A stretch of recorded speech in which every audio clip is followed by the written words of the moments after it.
আজি আমার পহেলা এই আলিপুরদুয়ার হাজি রাজবংশী আন্তর্জাতিক যে চলচ্চিত্র উৎসবটা হচ্ছে এর জন্য আমার রাজবংশী হিসাবে আমার খুবই গর্বিত। এটি প্রচুর নেপাল তোরা আইছে, আমার পার্শ্ববর্তী রাজ্য আসাম তোরা আইছে, প্রচুর আইছে, প্রচুর এটি অভিনেতা অভিনেত্রী আইছে। আমার এর জন্য খুশি। আমার রাজবংশী আমার মুই মোর ব্যক্তিগত মত করা কহছু আমার সরকার যে আমাকে এতটুকু দিছে মমতা ব্যানার্জি এর জন্য আমার খুবই আনন্দিত। এই তোমাল্লার মাধ্যমে মুই মমতা ব্যানার্জি এবং অভিষেক ব্যানার্জি একটু অনুরোধ রাখিম যেন আমার রাজবংশী সম্প্রদায়ের উপর একটু নজর দেয়। আমার উত্তরবঙ্গটা টোটালে রাজবংশী এলাকা, আমার উত্তরবঙ্গটা না, এর মধ্যে আমার নেপাল আশপাশে ছে, আমার আসাম ছে, আসাম তোরাও আজ প্রচুর লোক আছে,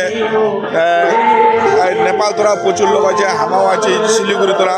এতটুকু আমার খুব ভালো লাগছে আজি এত বড় প্রোগ্রাম এত সুন্দরভাবে আলিপুরদুয়ার জেলা করেছে। আজি আমার এর জন্য গর্বিত মনে করেছি।